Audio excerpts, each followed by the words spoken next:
सर्वांचं पुन्हा एकदा स्वागत. बघा मित्रांनो, बऱ्याच जणांच्या शंका अशा येत आहेत की विद्यार्थी ड्रॉप बॉक्स मध्ये कसा टाकायचा. तर हे याआधी सुद्धा आपण सांगितलेलं आहे मित्रांनो, पण बऱ्यापैकी कसं मोठा व्हिडिओ असल्यामुळे त्याच्यामध्ये लक्षात येत नाही, म्हणून हा एक सेपरेट व्हिडिओ बनवला आहे की विद्यार्थी ड्रॉप बॉक्स मध्ये कसा टाकायचा.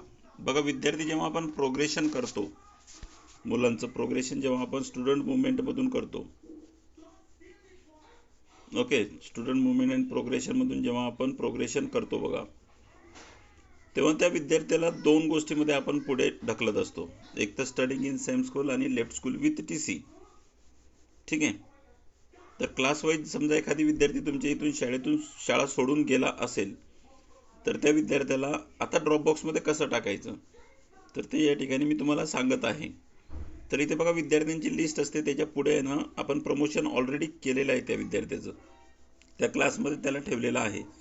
पण त्याला आता ड्रॉप बॉक्स मध्ये न्यायचं आहे. तर ड्रॉप बॉक्स मध्ये नेण्यासाठी सेपरेट असा शब्द नसतो की go to drop box, move into drop box वगैरे, असं काही नसतं. तर तुम्हाला जे हे स्कूलिंग स्टेटस आहे,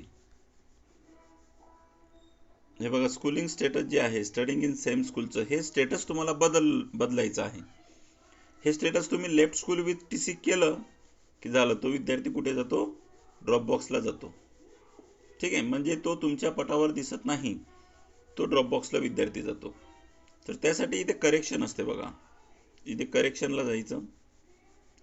करेक्शनला गेल्याच्या नंतर या ठिकाणी बघा, प्रोग्रेशन स्टेटस वगैरे आहे, पर्सेंटेज वगैरे आहे, सगळं आहे. आणि इथे आहे स्कूलिंग स्टेटस. ओके, इथे स्कूलिंग स्टेटस मध्ये जाऊन हे दोन ऑप्शन्स आहेत. तर इथे left school with TC, without TC करू शकता, आणि स्टडिंग इन सेम स्कूल. ठीक आहे. स्टडिंग इन सेम स्कूल म्हटलं, बघा एखादी विद्यार्थी काय होतो, आपल्या इथे न जाता दुसऱ्या शाळेत जातो आणि मग परत येतो महिन्याभराने. तर अशा विद्यार्थ्याला जर तुम्ही लेफ्ट स्कूल टीसी केलेला असेल, तर परत तुम्ही इथे स्टडिंग इन सेम स्कूल त्याला करेक्शन मध्ये येऊन करू शकता. ठीक आहे.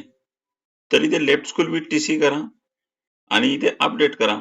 अपडेट केलं की तो विद्यार्थी कुठे जाईल, ड्रॉप बॉक्स मध्ये जाईल. ठीक आहे. आता ड्रॉप बॉक्स मध्ये गेलेला विद्यार्थी कुठे बघायचा, तर इथे लिस्ट ऑफ ऑल स्टुडंट आहे.